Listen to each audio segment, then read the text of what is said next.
Hello everyone, आज हम लोग क्लास 12 के लिए इकोसिस्टम पारिस्थितिक तंत्र और पारितंत्र के बारे में पढ़ेंगे। पारिस्थितिक तंत्र और पारितंत्र के बारे में देखेंगे। पारिस्थितिक तंत्र क्या है ना? तो हम लोग देखते हैं कि जीव मंडल के विभिन्न घटक, मतलब हमारा इकोसिस्टम में जितना कुछ प्रेजेंट है, जैसे कि हमारे इकोसिस्टम में दो चीज प्रेजेंट है। पहला तो है कि जैविक घटक और दूसरा क्या है? अजैविक घटक। तो जैविक घटक और अजैविक घटक दोनों मिल करके आपस में इंटरेक्शन करते हैं, आपस में प्रतिक्रिया करते हैं, जिस वजह से हमारे पृथ्वी पर जीवन जो है बना रहता है। तो इसी को मिला के हम लोग क्या कहते हैं? पारितंत्र कहते हैं। कह सकते हैं कि बायोटिक और एबायोटिक फैक्टर के बीच में जो प्रतिक्रियाएं होती है उसी को पारिस्थितिक तंत्र या पारितंत्र कहा जाता है। तो यहाँ पर डिफाइन लिखा गया है कि जीव मंडल के विभिन्न घटक तथा उसके बीच जीव मंडल के विभिन्न घटक में अजैविक में कौन कौन आए? एयर, वाटर, सॉइल, है ना, जल, हवा और क्या, मिट्टी के बीच जो अजैविक घटक और जैविक घटक में आपके जितने सारे जंतु हैं, पौधे हैं, वो सब है। तो इनके बीच में और सूक्ष्म जीव हैं, तो इनके बीच में मिल करके जो प्रतिक्रियाएं होती है, जिसके वजह से हमारे पृथ्वी पर डिफरेंट तरह के जीव बने रहते हैं, इसी को पारिस्थितिक तंत्र कहा जाता है। जीव मंडल के विभिन्न घटक, उसके बीच ऊर्जा और पदार्थ का आदान प्रदान, सभी एक साथ मिलकर के इकोसिस्टम का निर्माण करते हैं। पदार्थ के आदान प्रदान का तात्पर्य हुआ कि जैविक घटक जो अजैविक घटक जो है, जैसे कि आपका एयर, वाटर और सॉइल, तो सॉइल के अंदर बहुत सारे क्या है? न्यूट्रिएंट है, पोषक तत्व है मिले हुए, तो उनसे वो ऊर्जा प्राप्त करते हैं, है ना, उसको वो अवशोषित करते हैं और उस अवशोषित शोषण के बाद जो है पौधे उससे भोजन का निर्माण करते हैं। तो ये सारा इंटरैक्शन जो है वही कहलाता है क्या? पारिस्थितिक तंत्र कहलाता है। ठीक है। इकोसिस्टम, जीव मंडल, बायोस्फीयर, जीव मंडल को क्या कहते हैं? बायोस्फीयर कहते हैं। तो जीव जहां पर रहते हैं उसी जगह को क्या कहा जाता है? जीव मंडल कहते हैं। तो जीव मंडल की एक स्वपोषित इकाई, मतलब हमारा इकोसिस्टम सेल्फ काम करता है, और इसके सेल्फ काम करने के लिए जरूरी क्या है कि एबायोटिक और बायोटिक, जैविक और अजैविक के बीच में आपस में प्रतिक्रिया चलती रहे, यानी कि आपस में वो इंटरैक्शन करते रहे। और क्या है?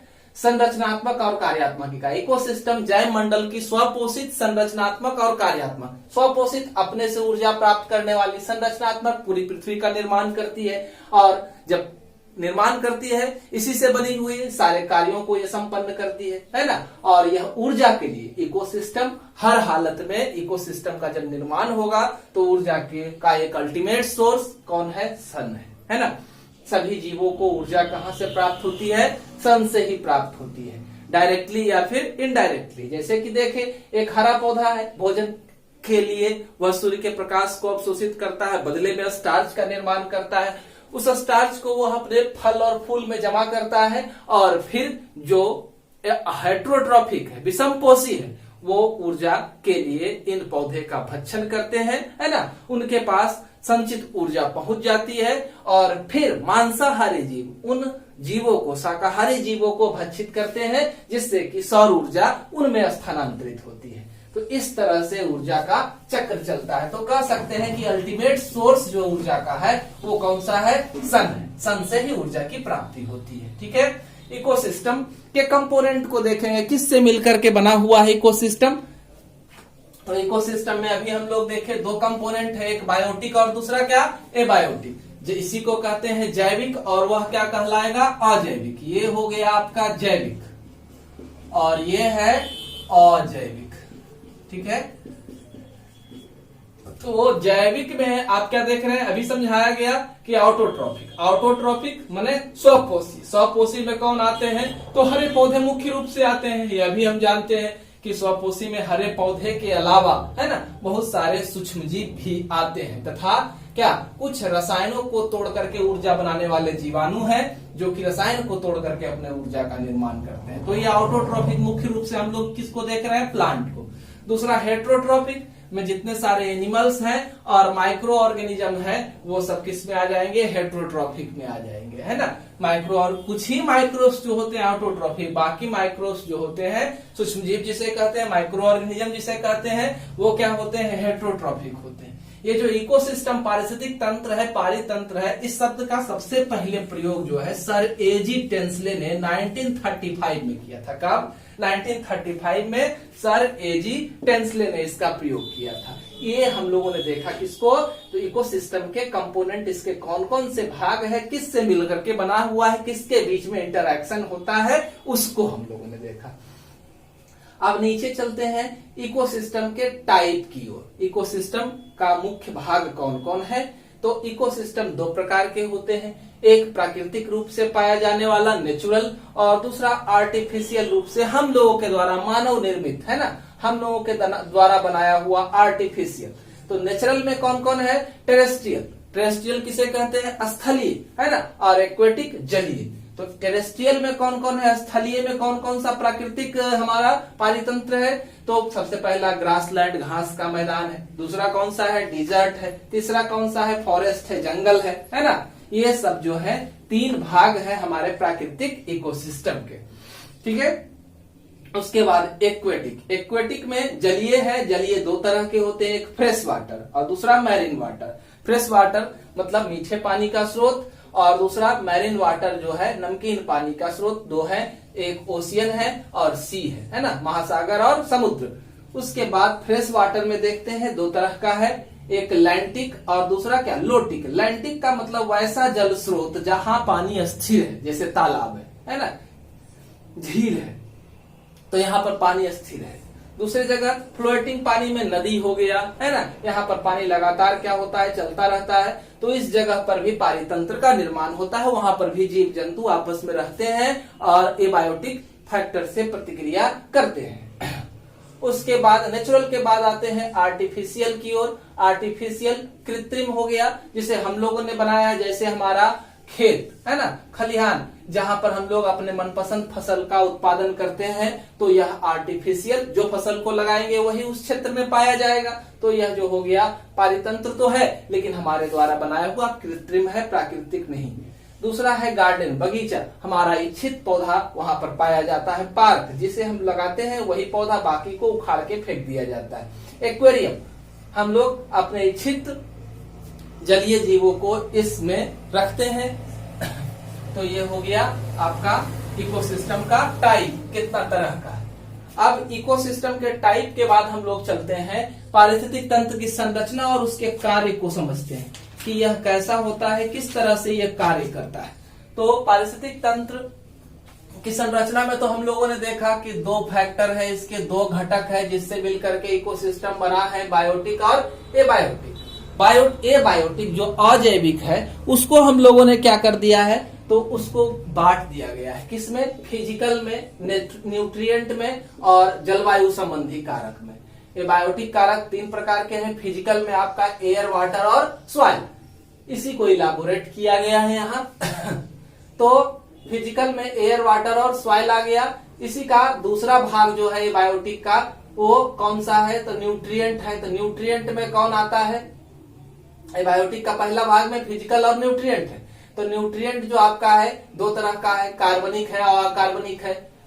तो अकार्बनिक में हमारा CO2, nitrogen, oxygen, phosphorus, sodium, potassium, chlorine, iodine, है ना, ये सब जो पौधे अवशोषित करते हैं उनका नाम है।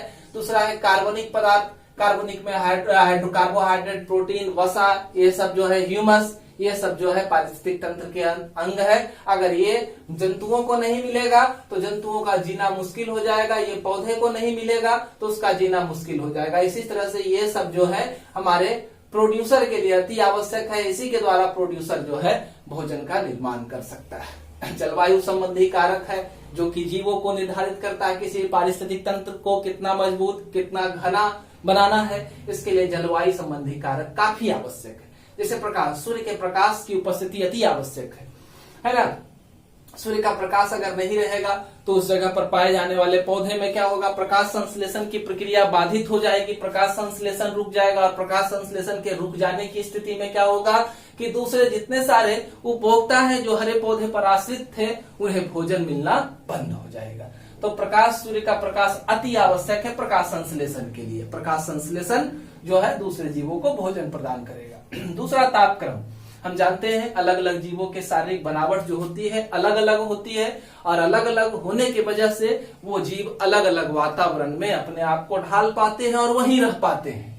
तो तापक्रम अगर परिवर्तित होता है तो तापक्रम के परिवर्तन से उन जीवों के जैविक क्रियाओं में फर्क पड़ता है ना, उनके भौगोलिक वितरण में फर्क पड़ता है। जैसे हिमालय का तापक्रम हमारे ग्रासलैंड के तापक्रम की तरह नहीं है, घास के मैदान के तापक्रम की तरह नहीं है। इस वजह से जो हिमालय में या बर्फीले क्षेत्रों में जो जीव मिलते हैं हमारे तरफ नहीं पाए जाते हैं, जब बर्फीले क्षेत्रों में जो पौधे मिलते हैं हमारी तरफ नहीं, और ग्रासलैंड में जो पौधे मिलेंगे वो बर्फीले क्षेत्रों में नहीं पाए जाएंगे। तो हम लोगों ने देखा तापक्रम के कारण फर्क पड़ रहा है जीवों पर, है ना, उनके भौगोलिक वितरण पर, यानी कि किस जगह पर वो मिलेंगे इस पर फर्क पड़ता है अगर तापक्रम को परिवर्तित कर दिया जाए तो। हम तो नहीं कर सकते हैं, है ना, ये बायोटिक फैक्टर है, ये प्राकृतिक है, ये खुद ब खुद परिवर्तित होगा। तो तापक्रम हो गया। दूसरा है आर्द्रता। आर्द्रता पर का भी जीवों पर सीधा प्रभाव पड़ता है। जैसे कि आर्द्रता घटने बढ़ने से पौधों में वाष्पोत्सर्जन की प्रक्रिया पर फर्क पड़ेगा, मनुष्य में या दूसरे जंतुओं में, है ना, पसीना चलना, स्वेदन की प्रक्रिया पर फर्क पड़ेगा। तो यह आर्द्रता काफी, और उस तरह से जल हानि को प्रभावित करेगा आर्द्रता।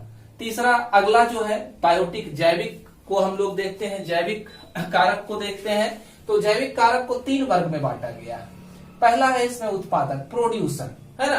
उत्पादक हमारे पृथ्वी पर कौन है, तो सिर्फ हरे पौधे को माना जाता है, क्या उत्पादक माना जाता है। इसके अलावा कुछ सूक्ष्म जैसे ग्रीन, ब्लू ग्रीन एल्गी है, वो भी क्या है, तो उत्पादक की श्रेणी में आते हैं। उसके अलावा दूसरा है उपभोक्ता, कंज्यूमर जिसे कहते हैं। कंज्यूमर में कौन कौन आते हैं, तो पौधे।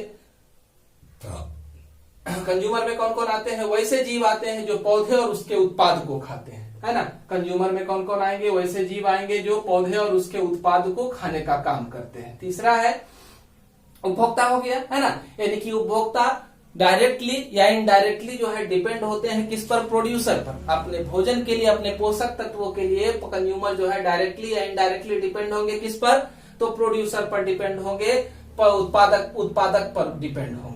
तीसरा है अपघटनकर्ता, है ना। अपघटनकर्ता को क्या कहते हैं, डिकम्पोजर कहते हैं। और यह क्या करते हैं, तो इनका एक कार्य होता है कि यह कंज्यूमर और प्रोड्यूसर दोनों को अपघटित करते हैं और उनके शरीर में पाए जाने वाले पोषक पदार्थ जैसे CO2, N2 या फिर कार्बोहाइड्रेट, प्रोटीन, वसा, इसको तोड़ करके वापस क्या करते हैं, मिट्टी में मिला देते हैं, और जिससे कि पौधे उसे पुनः अवशोषित कर पाए। तो अपघटन कर्ता जो है पृथ्वी पर पोषक चक्र को बनाए रखते हैं, पृथ्वी पर पोषक चक्र को बनाए रखते हैं, जिससे कि सभी जीवों को समान रूप से पोषक तत्व मिलता रहे, और पोषक तत्व की कमी की स्थिति में जीवों का क्या हो जाएगा, एक्सटिंक्शन हो जाएगा, पृथ्वी पर से वो गायब हो जाएंगे।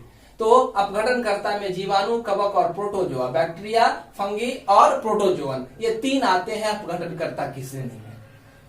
उपभोक्ता जो है वो 3 भागों में बटे हुए हैं। पहला है प्राथमिक उपभोक्ता। प्राथमिक उपभोक्ता किसे कहते हैं, तो वैसे उपभोक्ता को प्राथमिक उपभोक्ता कहते हैं जो डायरेक्टली क्या करते हैं, हरे पौधे या उसके उत्पाद को खाते हैं। डायरेक्टली हरे पौधे या उत्पाद को खाते हैं, जैसे गाय है, हिरन है ना। इस तरह के जीव जो पूर्णतः शाकाहारी है उसे क्या कहा जाता है, प्राथमिक उपभोक्ता, प्राइमरी कंज्यूमर कहा जाता है। दूसरा है द्वितीयक उपभोक्ता, सेकेंडरी कंज्यूमर। तो इसमें वैसे जीव आते हैं जो मांसाहारी होते हैं, है ना, और ये शाकाहारी का भक्षण करते हैं, है ना। ये क्या करते हैं, प्रीडेटर की श्रेणी में आते हैं। द्वितीयक और तृतीयक दोनों जो है वो किस में आएंगे, प्रीडेटर, भक्षक की श्रेणी में आएंगे, मांसाहारी होंगे और शाकाहारी को खाने का काम करेंगे द्वितीयक उपभोक्ता। जैसे हिरन को अगर डायरेक्टली एक खा रहा है कौन, लायन, तो वह क्या कहलाएगा, द्वितीयक उपभोक्ता, है ना। इसी तरह से तृतीयक उपभोक्ता किसे कहते हैं, मांसाहारी को जब दूसरा मांसाहारी भक्षण करे, है ना, क्या करे, मांसाहारी को जब दूसरा मांसाहारी भक्षण करता है तो उसे क्या कहते हैं, तृतीयक उपभोक्ता कहते हैं। क्या कहते हैं, तृतीयक उपभोक्ता। उदाहरण है कि सांप मेढक को खाता है। मेढक किसको खाता है, कीड़ा मकोड़ा को खाता है, तो ये भी मांसाहारी था और इस मांसाहारी को दूसरे सांप ने खाने का कार्य किया, ठीक है। इसके अलावा दीर्घ उपभोक्ता और सूक्ष्म उपभोक्ता का भी चर्चा है। दीर्घ उपभोक्ता किसे कहते हैं, माइक्रो कंज्यूमर। तो प्राथमिक, द्वितीयक और तृतीयक तीनों को क्या कहा जाता है, दीर्घ उपभोक्ता कहा जाता है, माइक्रो कंज्यूमर कहा जाता है। और सूक्ष्म उपभोक्ता किसे कहते हैं? तो जीवाणु, विषाणु, कवक, ये सबको क्या कहा जाता है? सूक्ष्म उपभोक्ता कहा जाता है ना।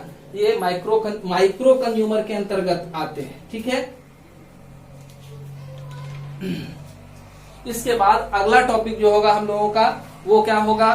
तो फूड चेन और फूड वेब को हम लोग पढ़ेंगे। चैनल को सब्सक्राइब करें, है ना, जिससे कि आपको हमारे चैनल पर आने वाले वीडियो का नोटिफिकेशन मिलता रहे और सारे वीडियो आपको आसानी से प्राप्त होते रहे।